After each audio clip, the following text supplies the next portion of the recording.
Fala galera, tudo bem com vocês? Muito bem, meus amigos, aqui professor José para tratar com vocês das atividades remotas, essas atividades que a gente teve acesso na última semana. Lembrando aqui que nós não podemos esquecer de preencher o cabeçalho, o nome da nossa escola, Escola João Adão da Silva, professor José Luiz da Silva Acosta, professor lindo, maravilhoso, que nem os alunos. O aluno, aluna, que é o nome de vocês. Não esqueçam, nossa turma é o 5º ano B. Lembrando aqui que eu vou tentar fazer vou tentar abordar de maneira mais resumida, tá? Quaisquer dúvidas, vocês perguntem lá no grupo que o professor prontamente atende. Aqui nós temos um texto, as células. A gente vai tratar das células. E o seguinte, a partir desse texto a gente vai responder algumas perguntas. Primeiramente, olha que aqui do lado a gente já tem um microscópio, uma pessoa olhando a célula pelo microscópio. E a gente tem duas células aqui, ó. Essa primeira aqui que eu estou marcando é uma célula vegetal. Enquanto que essa aqui embaixo, essa mais redondinha aqui, que parece um ovo, né? Um ovo frito, é uma célula animal, tá? E a diferença entre elas aqui, vocês percebam que ela tem uma membrana, célula vegetal, um pouco mais grossa. Tá vendo? A membrana aqui. A gente chama, além da membrana plasmática, da membrana, tem na célula vegetal e na célula animal, a célula vegetal ela também tem parede celular, tá bom? Basicamente essa aí é a distinção, a principal diferença entre elas, tá? E aí o texto vai abordar questões da célula, o que são elas, como elas são. E aí temos algumas informações aqui a respeito de seres que são compostos por uma única célula, que são chamados de unicelulares. Nós temos a membrana, o citoplasma, o núcleo, que são partes, né? Olha aqui, se a gente ler rapidamente, ó, geralmente as células são constituídas de 3 partes. A partir desse texto a gente responde as perguntas abaixo. Veja só. Primeira pergunta. Como é chamada a menor unidade estrutural que constitui os seres vivos? Olha aí. Qual é essa menor unidade estrutural? Quais são as partes que geralmente constituem uma célula? O que são seres unicelulares? E aqui pede um exemplo, tá? Exemplifique. Então é preciso dar o exemplo, escrever o exemplo, certo? Para observarmos algumas células, a menor parte do organismo vivo, precisamos de um rádio, de um telefone, de uma bússola ou de um microscópio. E aqui a gente vai assinalar, marcar um X na alternativa que a gente acredita ser a correta. Beleza? Questão 5 ainda aborda essa questão das partes da célula, né? E aqui nós temos alguns símbolos, tá? Um triângulo para representar a membrana, um quadrado para representar o citoplasma e uma estrela para representar o núcleo. Nós iremos ler a característica ou a função pertencente a uma dessas partes da célula. E aí a gente vai desenhar o símbolo referente a essa parte. Por exemplo, qual parte é responsável por controlar a entrada e saída de substâncias da célula? É a membrana? É o citoplasma ou é o núcleo? Se for a membrana, a gente faz um triângulo aqui. Se for o citoplasma, a gente faz o quadrado. E se for o núcleo, nós fazemos a estrela, certo? Como que eu sei disso, professor? Como que eu encontro essa resposta? Venho aqui no texto e leio.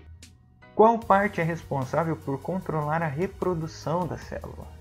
É a membrana, citoplasma ou núcleo? E aí, diante disso, eu faço o símbolo correspondente. Essa é a película que envolve a célula.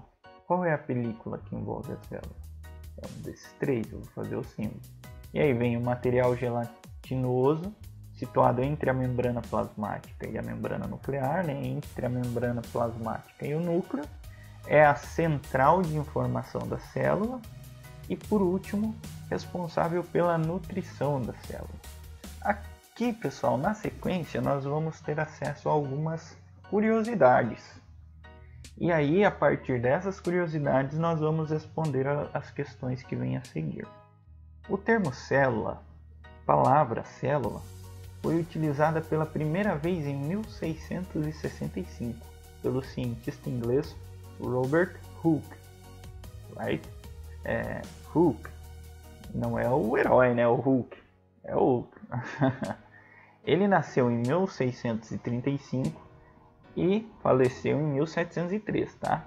Então, se a gente fizer uma continha aqui rápida, a gente consegue entender, olha, de 1635 para 1665 passaram 30 anos, ou seja, ele tinha 30 anos quando ele usou essa palavra, esse termo célula pela primeira vez. Vamos ler essa pergunta aqui. O que ela quer saber?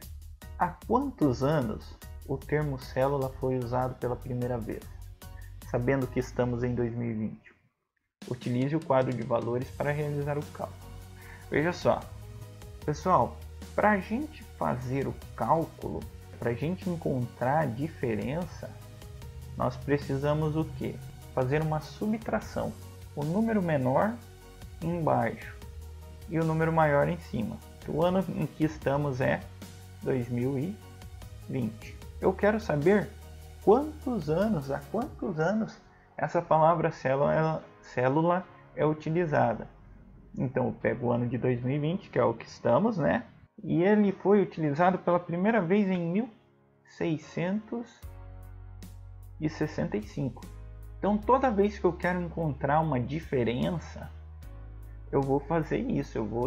E aí eu vou marcar o símbolo de menos aqui para a gente ter essa noção de que é uma continha de menos, né? Eu vou pegar o número mais alto e subtrair o número menor.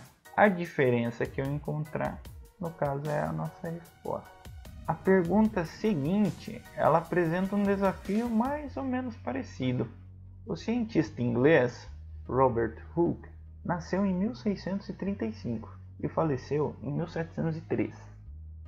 Quantos anos ele tinha quando faleceu? E aí eu vou fazer a mesma situação, vou colocar o número mais alto aqui. Qual que é o número mais alto? 1703 ou 1635? Muito bem, 1703. E vou subtrair o número menor, 1635. A partir desse cálculo eu consigo encontrar a diferença. Essa diferença corresponde à idade desse cientista, tá bom? Do Robert Hooke. O H em inglês, pessoal, ele é inglês, né? O H em inglês, ele tem o som de R, do nosso R aqui do português. Questão 8. Complete a sequência e depois pinte o quadrinho que a letra indica o ano de 1665. Então vejam só, é interessante nós entendermos o seguinte, que aqui nós temos uma sequência nesses quadrinhos. Isso significa o quê? Que há uma contagem. A gente precisa identificar de quanto em quanto que está sendo feita essa contagem. Nesse caso aqui, por exemplo, é de 2 em 2. Vamos ver se de 2 em 2 dá certo. 1640, então aqui deveria ser 1642 mais 2. 1642 mais 2, 1644. É esse número aqui, 1644? Não, então não está sendo contado de 2 em 2. Será que é de 6 em 6? Então, se é 1640 mais 6, esse quadrinho aqui da letra A deveria ser 1646. 1646 mais 6 deveria dar então 1652. Esse quadrinho aqui deveria ser. Será que é? Não corresponde, né? Aqui a gente tem um número 1650, então também não é de 6 em 6. Então eu preciso encontrar de quanto em quanto esses quadrinhos estão sendo contados. Quando eu fizer isso, eu irei descobrir qual o valor das letras que aparecem ali. Quando eu conseguir compreender qual é a distância, qual é de quanto em quanto está sendo contado aqui, eu vou conseguir identificar o valor de cada letra. Depois que eu identificar o valor de cada letra, eu vou pintar a letra onde está o 1665. Se for a letra B, eu vou pegar aqui e vou pintar todo o quadrinho, tá certo? Vai aqui. for aqui, 1600, se for aqui 1665, eu vou pintar a letra B. Se não, vou pintar o quadrinho que corresponde a isso. Pergunta 9. Leia a frase. No organismo humano existem aproximadamente 200 tipos de células. Assinale a alternativa que corresponde à decomposição polinomial do numeral 200. Quando a gente fala em decomposição, nós estamos acostumados a fazer uma decomposição um pouquinho diferente. Por exemplo, a gente pega aqui o 1665, né? Eu vou fazer a decomposição desse número em 1000, na unidade de milhar, depois eu vou colocar centena, são 600, né? 6 centenas, aí eu vou colocar representar a dezena, 60, vou representar aqui os 5, que é o valor das unidades. Essa é a decomposição que a gente conhece. No entanto, a decomposição polinomial, ela se dá a partir de um cálculo.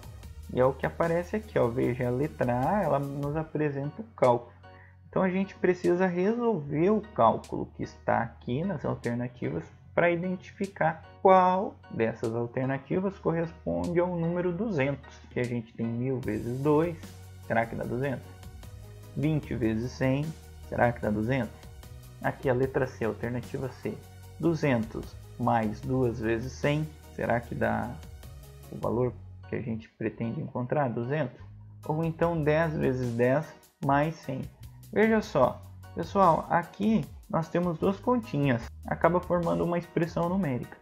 Quando nós temos duas continhas, a gente realiza primeiro a multiplicação e aí com o resultado dessa conta a gente soma com outro número, tá? Aqui na letra D, mesma coisa, primeiro a gente faz a multiplicação, depois soma com o número seguinte. Questão 10. No trecho, no organismo humano existem aproximadamente 200 tipos de células. Seu tamanho e sua forma variam conforme o trabalho que desempenham. As palavras destacadas referem-se. As palavras destacadas são essas, seu e sua. Elas estão se referindo a quem? Ao organismo? Ao humano? À forma ou às células? Bem, são essas as atividades de segunda-feira, né?